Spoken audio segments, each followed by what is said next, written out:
Haleluya. Saudara, terima kasih kepada Tuhan, kepada Bapak Gembala, Ibu Gembala, pelayan Tuhan, jemaat tempat ini. Terima kasih untuk waktu yang ketiga kali aku diberi kesempatan dengan isi hati Tuhan. Saya yakinkan bahwa yang saya sampaikan ini adalah isi hati Tuhan. Dan saya pastikan saya ada di sini. Tuhan sendiri yang memutus dan Tuhan sendiri yang berbicara. Haleluya. Saudara, saya ingin berbicara apa yang saya alami, saudara. Anak saya yang pertama, Louis, dapat suaminya orang China, Singapura. Anaknya waktu umur kira-kira 6 bulan, dokter mendiagnosa jantungnya berlubang 0, berapa mili. Louis telepon, "Pak, gimana Pak?" "Louis Pak," kata dokter, dokter katanya jantungnya bolong, berlubang 0, berapa gitu ya. "Doain Pak," kita berdoa. Saya kaget, jantung berlubang. Saya berdoa dalam nama Yesus, Tuhan Kau berjanji kalau seorang laki-laki itu benar di hadapan-Mu, di dalam nama Yesus tidak ada tulangnya, anak-anaknya, keturunannya yang patah, tidak ada sakit penyakit dalam nama Yesus. Aku percaya Kau sehat dalam nama Yesus. Tidak ada jantungnya yang berlubang. Amin. Sudah wis. Sudah. 2 minggu lagi diperiksa dokter, masih berlubang. Telepon lagi Louis, anak saya, "Pak, masih berlubang," kata dokter. "Nanti 2 minggu ke depan lagi mau diperiksa lagi." Gak tahu saya waktu itu dihinggapi apa namanya, marah ilahi, kata saya. "Louis, jangan terlalu percaya dokter, percaya Tuhan Yesus. Apa yang kita katakan itu akan terjadi dan terjadi." Sekarang Bapak berdoa sekali lagi. Kalau nggak terjadi, Bapak bayar dengan nyawa Bapak. Dalam nama Yesus Bapak, kalau aku hamba-Mu, dalam nama Yesus aku mohon belas kasihan-Mu. Hari ini aku katakan, Louis, cucuku itu tidak, jantungnya tidak ada yang berlubang. Dalam nama Yesus, sembuh dalam nama Yesus.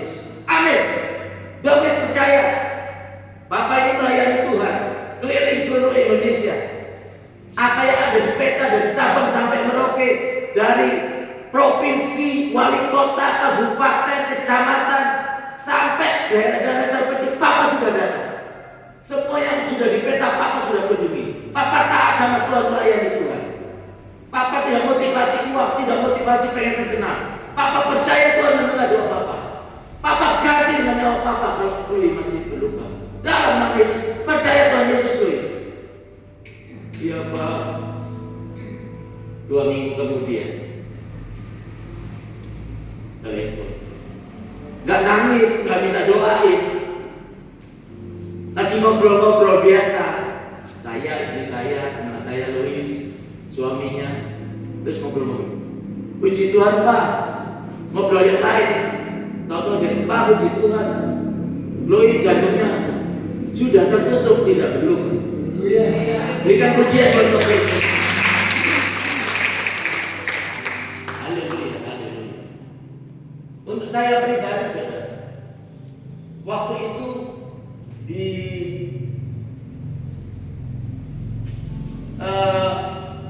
Polewali terus lagi itu kota apa ya? Polewali terus lagi kota berikutnya. Majene ya. Aku habis main basket. Istriku beli telur gulung, kepengen. Ingat masa lalu mungkin. Waktu beli banyak orang antri. Tanahnya itu ada kerikil-kerikil batu-batu kecil ya. Di sana tanah kosong sebelah. Ramai banget. Kedainya itu seperti kontainer gitu ya, sekitar ya. Catnya warna-warni, pokoknya menarik bagus. Istriku beli. Lalu aku datang di sebelahnya dari mobil turun. Ada ular hitam saudara. Sebesar 3 jari lagi ya. Hitam. Istriku kan paling takut sama ular. Saya awas saya. Istriku langsung wah. Langsung saya ambil batu agak besar, saya tembak saudara. Wah, kena lehernya mungkin. Tapi begini saudara. Yang punya yang jualan suaminya bilang pakai bangku lehernya ditekan. Bangku plastik tahu kan yang kotak. Saya ambil, saya tekan saudara. Lehernya. Injak. Saya naik, maaf ya. Saya naik. Baru main basket, lupa. Kan di lapangan lari sana lari sini. Saya lupa. Saya injek. Keluar. Bakunya patah saudara. Keluar, saya jatuh, nggak tahu jatuhnya gimana. Pokoknya saya luka-luka. Tangannya itu sebelah kiri, saya nggak bisa jalan, saya klek. Aduh, nggak apa-apa. Saya malu. Padahal buat apa sakit? Ini nggak bergerak ya. Apa-apa.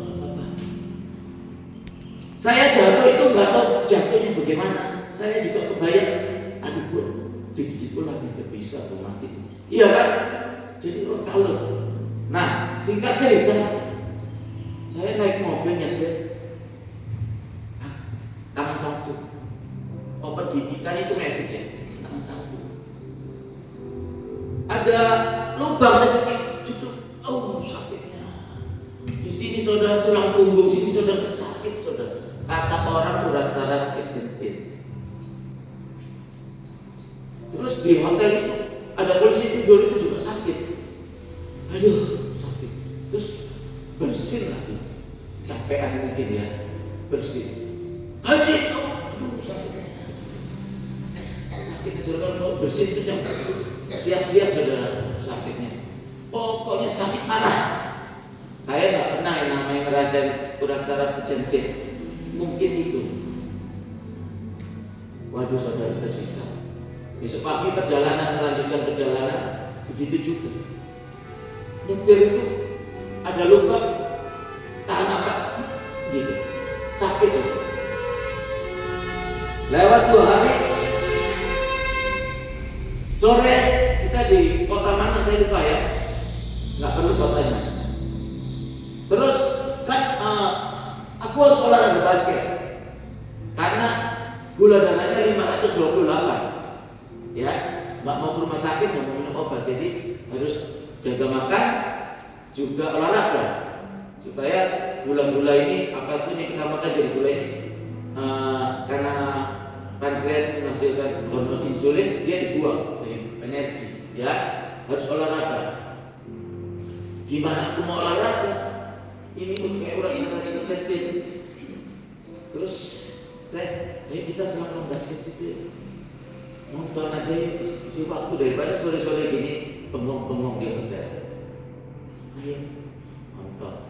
Karena pelatihnya itu kenal ya, itu pernah datang ke situ. Oh, gimana kabar datang? Ada. Ayo main om. Nah, saya memang sama istriku bilang dulu. Katanya nonton aja perlu bawa sepatu basket. Kalau aku pengen nanti aku ya main lagi gini. Aku tuh orangnya tuh ngelawan, nggak mau menyerah terhadap apa yang penyakit yang saya derita. Saya lawan. Aku main ya. Emang lu bisa? Ya gini aja. Coba lah. Kita jangan pernah menyerah. Kita selalu. Nah, kalau tambah sakit lu gue nggak tahu. Gitu ya kan? Kayak sepatu kan. Berdoa kalau ikat sepatu itu kayak kaos kaki, ikat saya Tuhan Yesus. Roh Kudus tolong semua. Aku hamba. Main ke mana? Umur berapa saudara? Anak 18 tahun yang mau persiapan pertandingan Porda. Aku 54 tahun pada waktu itu, kira-kira 52 tahun ya. Mana bisa ngalahin larinya? Gak bisa kan? Mustahil kan? Tapi aku berpikir yang penting gue olahraga ini doang. Gak, jaga saya defend. Begitu jaga gini, anak muda, dia masuk ya saya biarin lah. Saya juga nggak bisa ngejar. Ini aja sakit, pulang punggung. Saya biarin poin. Lagi yang kedua, aku jaga ini. Ya, pura-puranya aku nggak sakit. Mereka semua nggak tahu kalau aku sakit ini. Dia lari, aku ikut sini. Dia di sini, aku ikut. Aku heran, kok aku bisa ya? Aku bisa speed, agak kencang. Coba aku tahan dia. Aku ikuti terus. Aku bisa saudara. Mulai kita yang menyerah. Giliran aku crossover, aku masuk. Ya aku bisa saudara. Oh ini, saudara. Tuhan Yesus sembuhkan saya. Saya nggak tahu Roh Kudus kapan sembuh. Mustahil. Baru 2 hari kemarin. Padahal waduh sakitnya. Udah salah kecetit itu paling susah diobatin. Harus operasi. Ya om ya, tanya dokter. Nah saudara-saudara, bagaimana kuasa-kuasa mujizat itu, iman itu terjadi dalam hidup saya? Belum tentu terjadi seperti itu kepada saudara. Pak Pendeta tadi kita ngobrol-ngobrol. Setiap orang berbeda-beda. Medan pertempurannya, imannya. Tidak bisa saya seperti saudara seperti saya. Semua kasih karunia Tuhan, kasih setia Tuhan. Cara Tuhan yang unik sendiri-sendiri. Tapi saya mau bagikan kepada saudara, bagaimana saudara bisa alami seperti apa yang saya alami. Amin. Coba kita buka dulu. Coba Ibrani 11.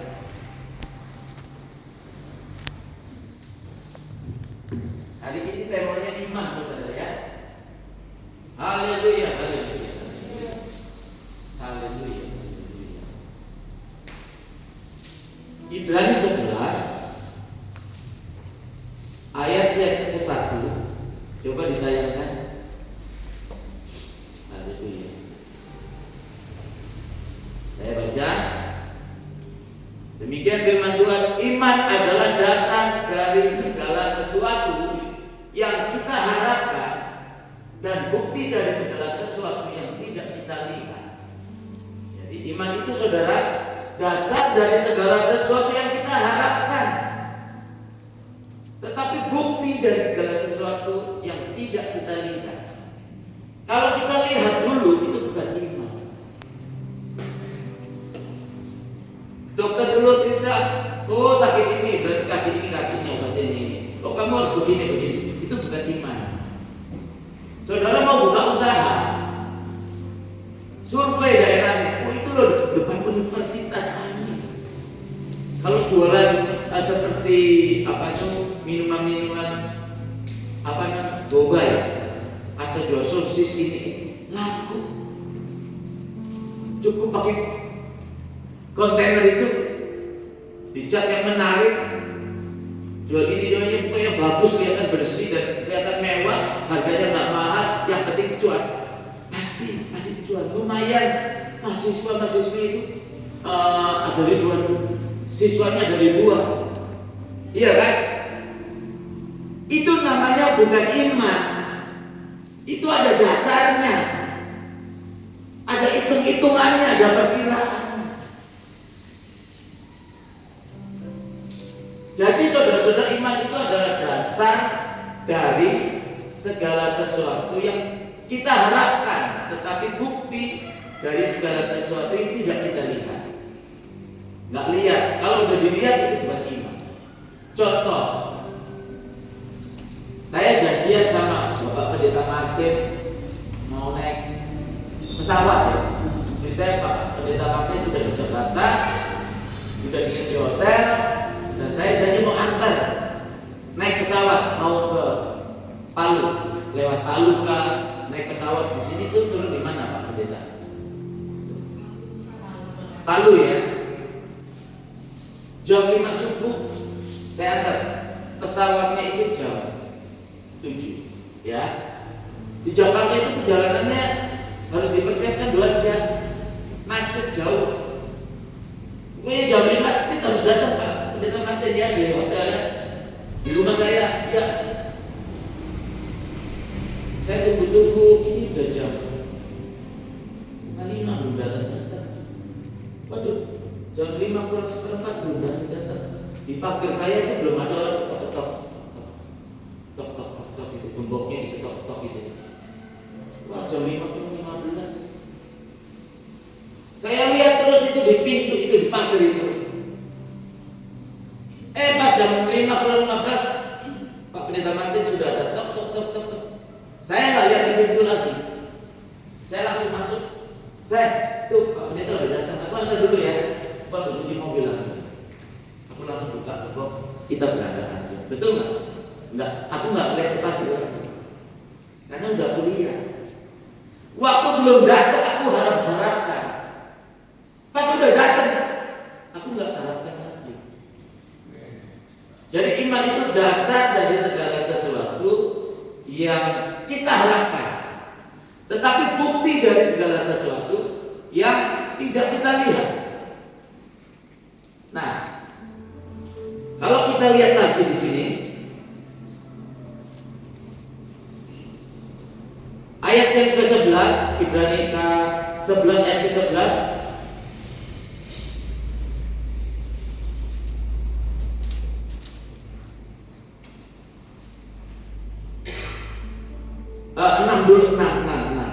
Ibrani 11 ayat 6. Ya. Tetapi tanpa iman tidak mungkin orang berkenan kepada Allah. Sebab barang siapa berpaling kepada Allah, ia harus percaya bahwa Allah ada dan bahwa Allah memberi upah pada orang yang sungguh-sungguh mencari Dia. Jadi tanpa iman kita itu tidak berkenan, saudara. Di hadapan Tuhan kita tidak berkenan tanpa iman. Ya. Lalu ayat yang ke-11,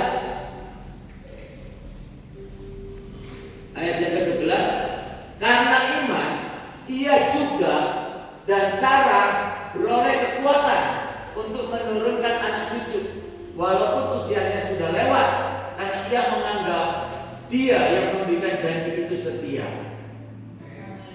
Allah itu Allah yang setia, saudara. Allah itu Allah yang tidak pernah berdusta. Janjinya itu seperti fajar di pagi hari yang tidak pernah terlambat bersinar. Pernah nggak sinar matahari itu terlambat bersinar? Nggak pernah. Dia Allah yang setia. Dia Allah yang tidak pernah berdusta. Janjinya seperti fajar di pagi hari yang tidak pernah terlambat bersinar. Sekarang kita lihat Markus 11. Coba.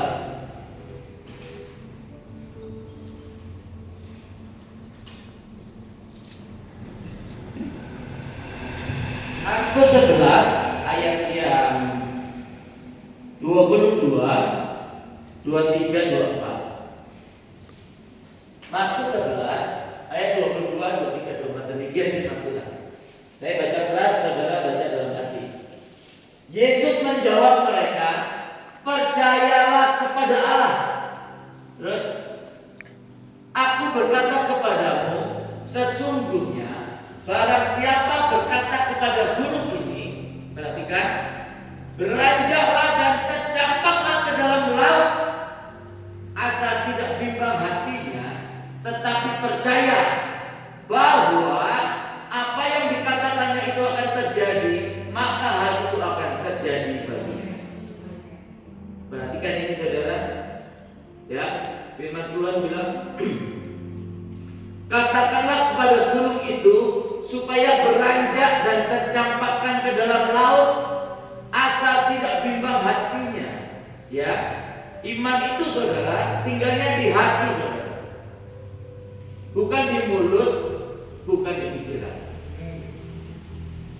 Kita ngobrol-ngobrol sama Pak Pendeta Martin bahwa kita kalau mendengarkan firman Tuhan pakai pikiran nggak bisa, pakai hati, pakai perasaan nggak bisa, harus dengan iman. Dengan firman Tuhan itu kata amin, amin, amin. Itu tanda kita percaya dan setuju. Maka itu akan terjadi dalam hidup kita. Jangan cuma diam. Orang diam itu ada dua. Ini orang percaya, orang bingung. Iya nggak? Harus amin. Tanda kita sepakat, setuju, maka itu terjadi. Nah, iman itu tinggalnya di hati. Ya. Misalnya gini, saudara sudah didoakan dalam nama Yesus, sembuh, tidak ada penyakit lambung, atau sembuh, tidak ada penyakit kanker.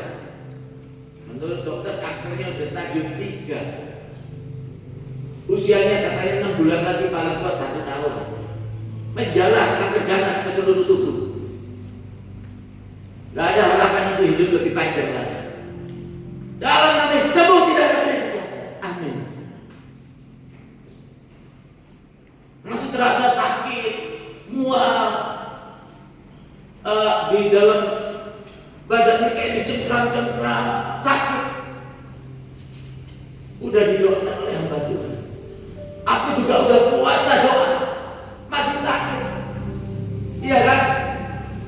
Cara mendapatkan kesembuhan dia seperti ini saudara. Katakan kepada gunung itu supaya beranjak dan tercampakkan ke dalam laut, asal tidak bimbang hatinya. Hati itu, iman itu tinggalnya di hati. Hidupnya di tengah-tengah konflik. Ketika ada masalah, ketika ada sakit penyakit, ketika ada persoalan-persoalan besar yang tidak baik, yang tidak mungkin kita dapat atasi, bahkan dokter bilang nggak bisa sembuh, umurnya 6 bulan lagi, 1 tahun lagi, disitulah iman saatnya bekerja. Iman tinggalnya di hati, hidupnya di tengah-tengah konflik. Makanya Yakobus 1 ayat 2, 3, 4. Saudara-saudaraku, berbahagialah kamu jikalau kamu jatuh dalam berbagai-bagai pencobaan. Sebab pencobaan yang Tuhan izinkan datang kepadamu untuk melatih ketekunan imanmu, supaya menjadi sempurna, utuh, sehingga kamu tidak kekurangan sesuatu apapun juga. Ya, jadi pas firman Tuhan. Iman tinggalnya di hati, hidupnya di tengah-tengah konflik. Dan iman itu punya sifat, yaitu now, sekarang. Waktu Tuhan itu hari ini. Gak ada dari Kejadian sampai Wahyu hari Tuhan itu nanti ya, 7 tahun lagi gak ada. Ada pendeta khotbah saya nanti, saya diurapi Tuhan, dipakai Tuhan nanti 7 tahun lagi, 3 tahun lagi. Itu sesat. Waktu Tuhan itu hari ini. Hari ini engkau mendengarkan firman-Ku. Jangan keraskan hatimu. Rendahkan hatimu, rendahkan dirimu di hadapan Allah. Percayalah, hari ini Tuhan berbicara kepada saudara melalui firman Tuhan. Percayalah, Tuhan akan menyembuhkan saudara, Tuhan akan mengurapi saudara, Tuhan akan memakai saudara secara dahsyat. Tuhan tidak pernah memanggil orang-orang percaya dan memakai untuk hal-hal yang kecil.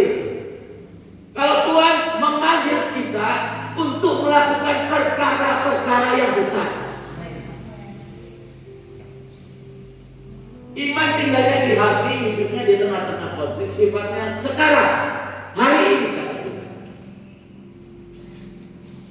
Katakan kepada gunung itu supaya beranjak dan tercampakkan ke dalam laut, asal tidak bimbang hatinya melainkan percaya bahwa apa yang dikatakannya itu akan terjadi dan terjadi baginya. Coba ayat berikutnya, ayat 24. Aku sudah ayat 24.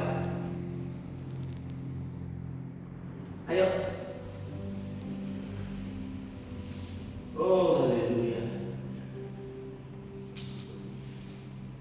Karena itu aku berkata kepadamu. Ini Tuhan Yesus sendiri yang berkata ya. Karena itu aku berkata kepadamu, apa saja yang kamu minta dan doakan, percayalah bahwa kamu telah menerima, maka hal itu akan diberikan kepadamu. Dalam nama Yesus sakit kanker, kata profesor, kata dokter, kanker ganas, umurnya hanya 6 bulan setahun, hari ini aku katakan oleh kuasa bilu-bilu darah Yesus, oleh firman Allah, engkau sembuh, sehat dalam nama Yesus. Amin. Masih sakit malam ini, besok masih sakit. Katakan terus saudara, dalam nama Yesus, aku tidak sakit kanker, aku sudah sembuh. Dalam nama Yesus, aku tidak sakit kanker, aku sudah sembuh. Dalam nama Yesus, aku tidak sakit kanker, aku sudah sembuh. Katakan seperti itu terus saudara. Jangan percaya kepada apa yang dilihat. Dokter sudah periksa, kanker ganas gak bisa sembuh, akarnya seperti kembang kol. Jangan percaya apa yang saudara lihat, itu bukan iman. Katakan dalam nama Yesus, aku tidak sakit kanker ganas. Dalam nama Yesus aku sehat. Dalam nama Yesus aku sehat. Aku tidak sakit kanker ganas. Dalam nama Yesus. Dalam nama Yesus. Apa saja yang kita minta kepada Bapa di dalam namaku Yesus Kristus, percayalah bahwa kamu sudah menerimanya. Maka Bapa di surga memberikannya. Katakan amin. Itu yang saya alami saudara. Saya tidak takut. Persoalannya percaya yang bagaimana saudara-saudara. Setiap iman itu mempertaruhkan nyawa. Daud ketika Goliat menantang, mana pahlawanmu hai Israel? Pilihlah satu maju melawan aku. Kalau aku kalah, biarlah semua bangsa Filistin menjadi budak. Tapi kalau kamu yang kalah, pahlawanmu yang kalah, seluruh bangsa Israel menjadi budak kami orang Filistin. Satu hari semuanya takut, nggak ada yang maju. 2 hari semuanya takut, tidak ada yang maju. 3 hari tidak ada yang maju, semuanya takut. Takut itu mendatangkan hukuman. Takut itu, orang takut itu tidak akan dipakai Tuhan. Orang pengecut, penakut tidak akan dipakai Tuhan. Dengar baik-baik. Orang penakut, orang pengecut tidak akan dipakai Tuhan. Ketika Roh Allah itu memanggil kita, memenuhi kita, Roh Allah tidak pernah memberikan roh ketakutan, melainkan roh keberanian. Berani bagaimana? Berani mempercayai kuasa Tuhan Yesus di kayu salib. Dia sudah katakan di situ, apa saja yang kamu minta dan doakan kepada Bapakku di dalam namaku Yesus Kristus, percayalah bahwa kamu sudah menerima, maka Bapakku akan memberikannya kepadamu. Daud langsung maju. Ini orang ini menghina Allah Israel. Raja, biar aku melawan dia. Kamu masih muda kecil begini, mukanya kemerah-merahan. Tuanku Raja, aku menjaga kambing domba ayahku 2-3 ekor. Ketika ada singa ingin menerkam, aku lawan, aku bunuh singa itu. Beruang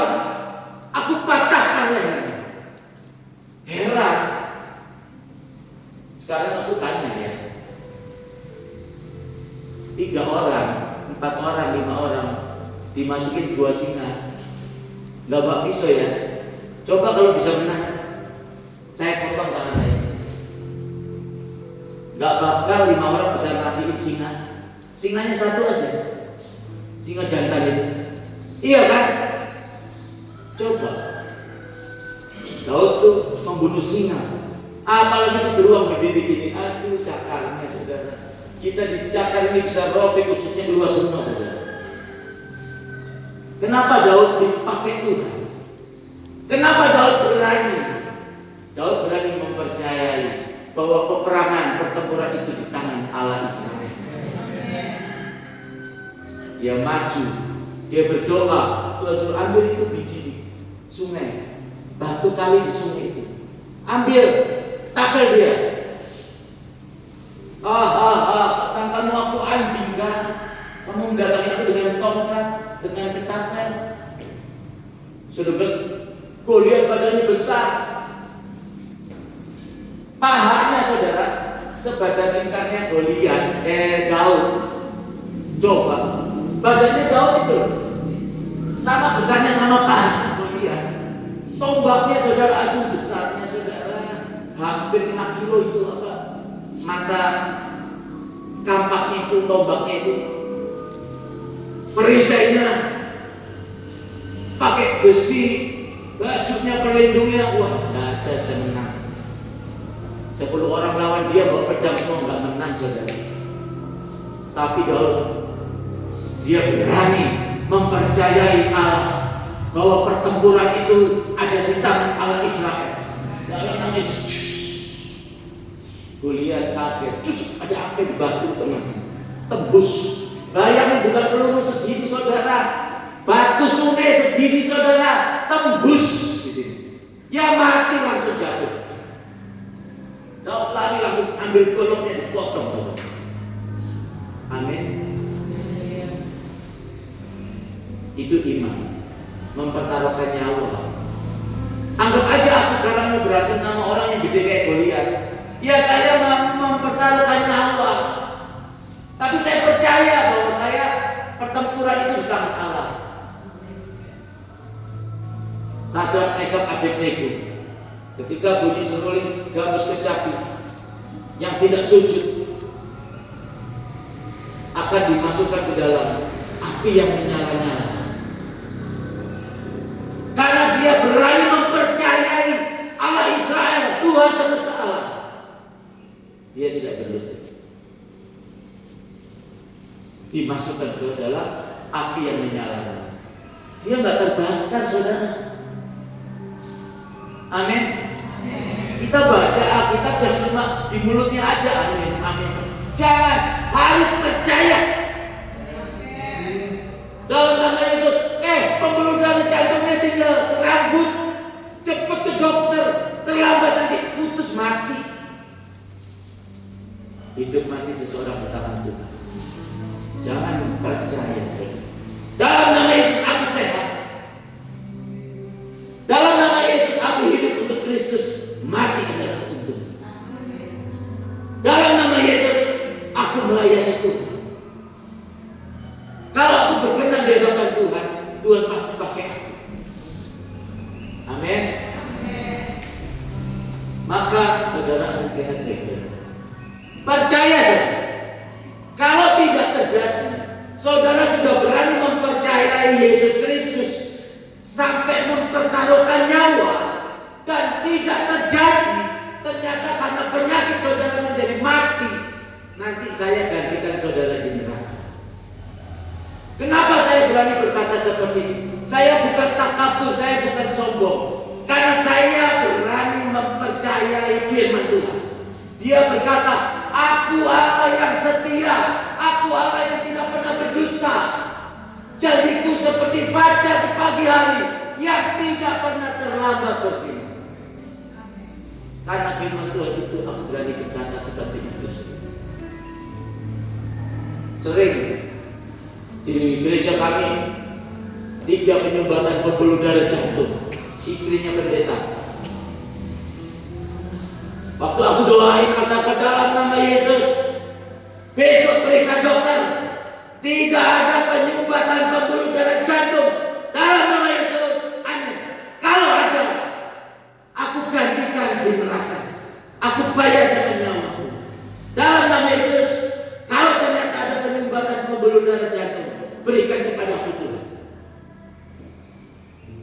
periksa dokter.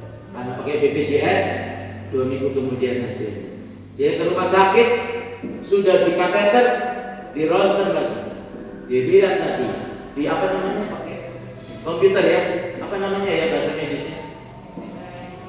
Ya, CT scan kali ya.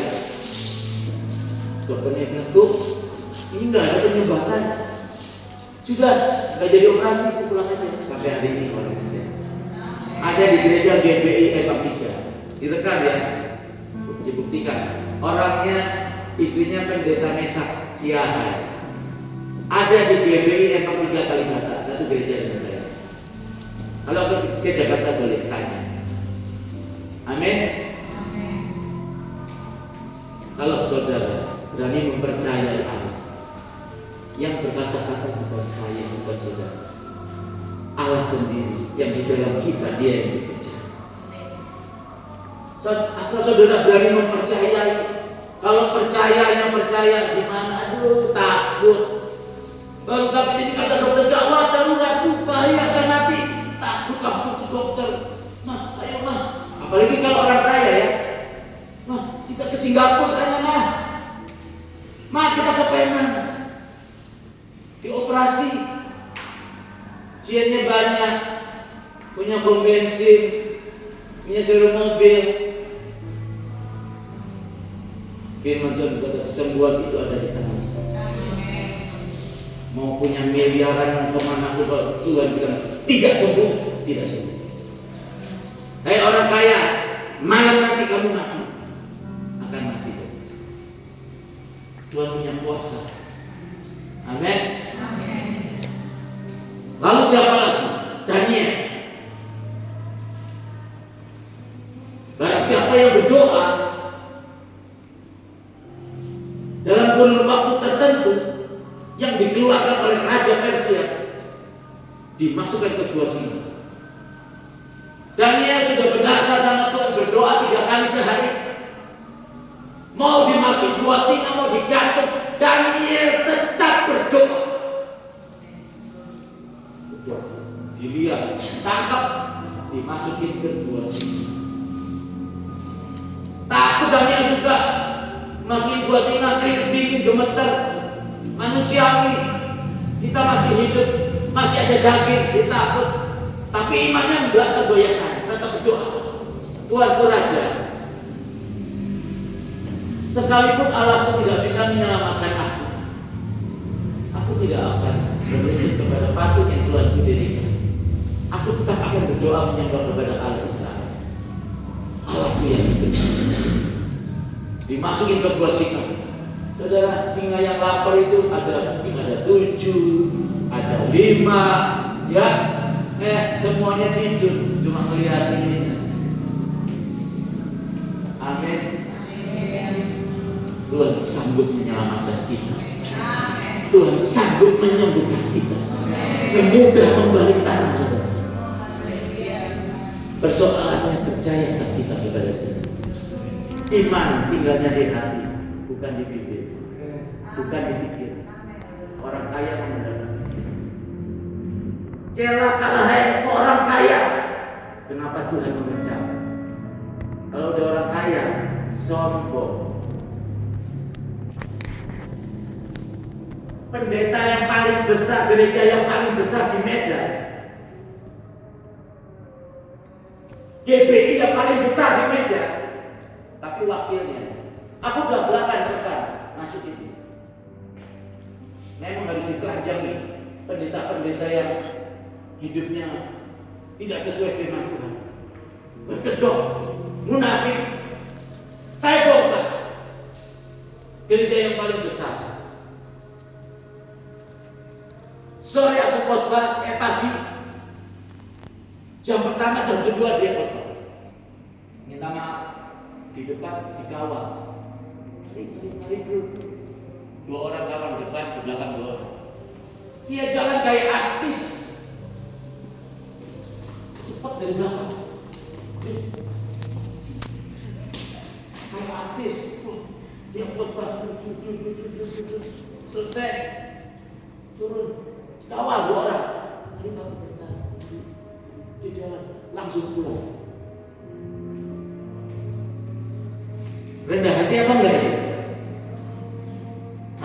Rendah hati apa enggak? Itu sombong sekali. Tuhan Yesus bilang, teladani aku. Aku rendah hati, penuh kasih, jujur. Dia berkhotbah duduk di rumput. Tuhan Yesus bisa. Aku mau berkhotbah kalau kain renang yang terbaik dipasang di tanah, di lantai. Tolong mimbarnya diselaput emas. Pada zaman Tuhan Yesus sudah ada emas sebenarnya. Bisa? Tuhan Yesus rendah hati. Dia yang adalah Tuhan dan Juru Selamat. Dia yang adalah Raja di atas segala raja. Dia berkhotbah duduk di rumput. Dia bilang, teladani aku. Makanya banyak pendeta-pendeta besar, gereja-gereja besar, peot, di hari tuanya sakit stroke, lumpuh, sakit kanker. Why? Hatinya sombong, saudara-saudara. Kita harus rendah hati. Hamba Tuhan itu rendah hati. Hendaklah kamu saling memberi salam, mendahului memberi salam. Hendaklah kamu saling merendahkan hati satu dengan yang lain. Hendaklah engkau bergandengan tangan, seia, sepikir, sekata, sehati, seroh. Kenyataannya, firman Tuhan berkata, bukankah engkau adalah kesatuan tubuh Kristus? Kenyataannya, gereja yang besar mementingkan diri sendiri. Dengar, gereja-gereja yang besar mementingkan diri sendiri. Hidup dengan kemewahan. Saudara, berkat-berkat Tuhan itu untuk pekerjaan pemberitaan Injil, untuk pekerjaan Tuhan, bukan untuk hidup dalam kemewahan. Janganlah engkau terkejut kalau Tuhan Yesus berkata, "Hanyalah engkau, hai si pembuat kejahatan, aku tidak mengenal engkau." Bukankah engkau sudah menerima upahmu ketika engkau dibunuh? Engkau berkata, "Sahabatku." Bukan, kata Tuhan. Engkau berbisnis dengan aku. Ketika engkau kuperintahkan khotbah pergi ke Papua, engkau menentukan tarif 45 juta. Engkau sedang berbisnis dengan aku. Engkau bocengli. Kata Tuhan, engkau bocengli, kata orang CS. Moyo, nggak tahu berterima kasih. Tuhan sudah tebus dosa-dosanya, harusnya masuk neraka.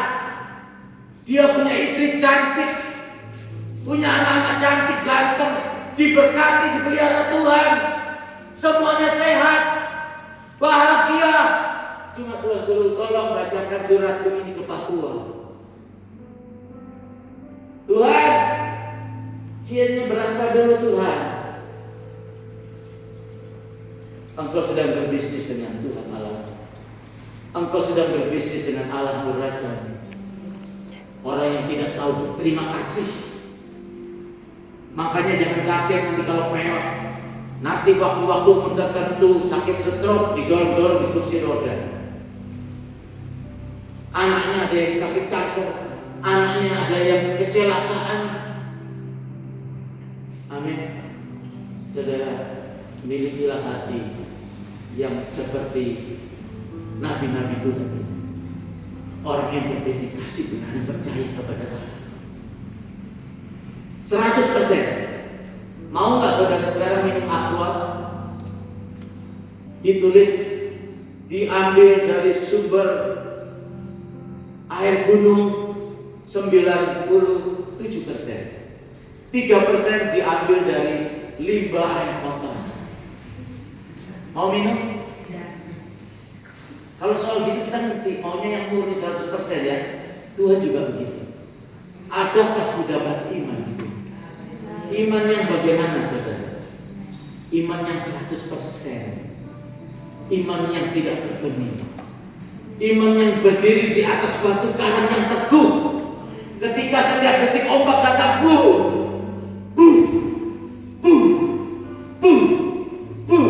satu hari, satu minggu, satu bulan, 1 tahun, 2 tahun, 10 tahun, 100 tahun, 1000 tahun, 2000 tahun, batu karang yang teguh itu tidak pernah goncang, tidak pernah tergoyah.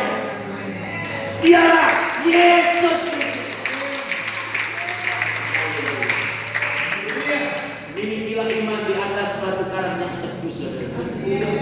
Kita akan berdiri, kita akan tinggal di dalam kerajaan yang tidak tergoncang. Musim COVID, Corona, saya doakan orang, saya masuk, saya peluk. I'm okay. Saya tidak tertular. Sementara ada pendeta di YouTube, mana pendeta-pendeta karismatik? Pada saat COVID, Corona, semuanya sembunyi, semuanya takut, gereja tutup, tidak ibadah. Saya datang ke rumah sakit, dilarang masuk. Saya datangin yang sakit, yang karantina di rumah, saya peluk, saya masuk. Istri saya bilang, lu jangan pulang ke rumah. Saya masuk, saya diam-diam dari istri saya. Saya peluk dia, saya doakan dia. Satu kamar. I'm okay. Amin. Kalau saudara 100% mempercayai Allah, berani mempercayai Allah, sistem kerajaan surgawi yang berlaku dalam kehidupan saudara, bukan sistem duniawi. Amin. Oh, berikan pujian buat Tuhan Yesus. Berikan pujian buat Yesus Kristus. Haleluya. Haleluya.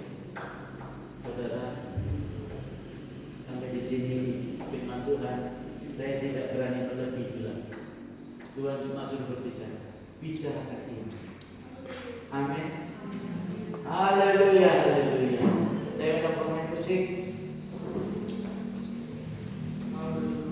Oh, haleluya. Haleluya. Saya rindu saudara, satu-satu orang maju. Bukan saya, saudara. Saya tumpangin tangan langsung jalan ya. Saudara diurapi nanti bilang, kuasa api Roh Kudus bekerja dalam hidup saudara. Tapi ingat, berani mempercayai Allah. Haleluya. Haleluya. Puji nama Yesus. Oh, haleluya. Praise the Lord, praise the Lord. Haleluya. Haleluya.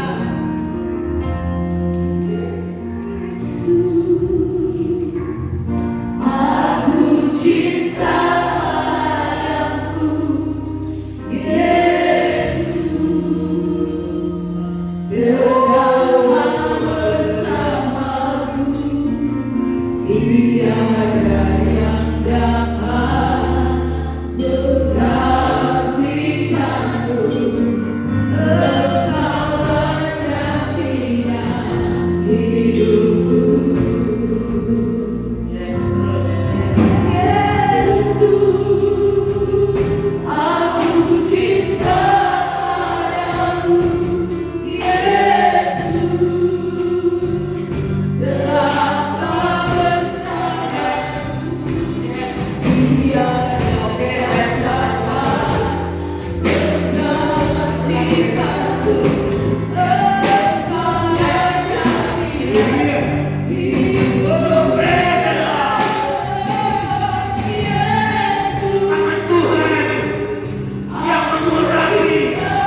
mengucap syukur atas kebenaran firman.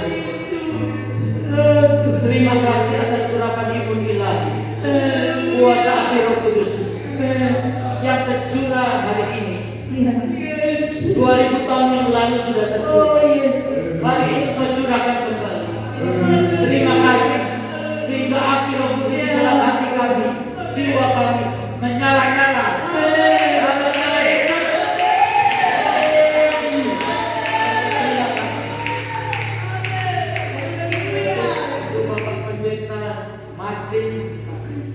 Kuasa api Roh Kudus, urapan imun ilahi tercurah. Dalam nama Yesus. Dengar baik-baik. Kasih karunia untuk Bapak Gembala hamba di tempat ini.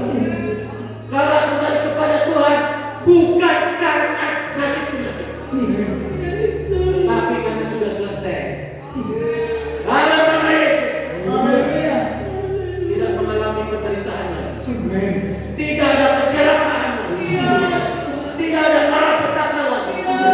Dalam hidup hambamu ini, Dia sudah setia kepada Tuhan. 40 tahun lebih, 50 tahun lebih, memberitakan kebenaran firman Tuhan.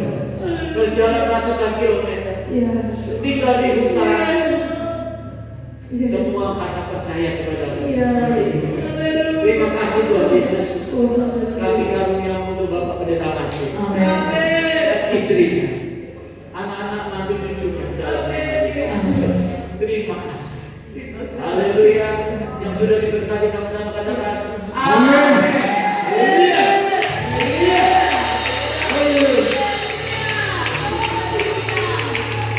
Saudara, kalau saudara diurapi Tuhan, tidak harus tanda kontak, tidak harus jatuh. Ujilah setiap roh dari buahnya kamu. Lihat buah-buah kehidupan kita. Hidupku mengenal firman-Mu, tanda mujizat sertai tiap-tiap. Itu tandanya saudara. Bukan kocok ditanya. Jangan fokus kepada yang lahiriah. Amin. Tuhan Yesus memberkati saudara semua. Terima kasih Bapak Gembala, semua pelayan Tuhan. Terima kasih. Mungkin besok saya berangkat. Sampai ketemu di waktu Tuhan. Tuhan taruh kita KKR di sini, undang gereja-gereja. Kapan di waktunya kita atur Pak Pendeta. Nanti untuk Bapak Gembala dan istri, saya sediakan souvenir arloji yang bagus untuk hamba Tuhan. Kalau Tuhan taruh, kalau Tuhan nggak taruh, jangan Pak Pendeta. Semuanya biarlah kehendak dan rencana Tuhan. Terima kasih Tuhan memberkati. Saya serahkan kepada Bapak Gembala. Haleluya.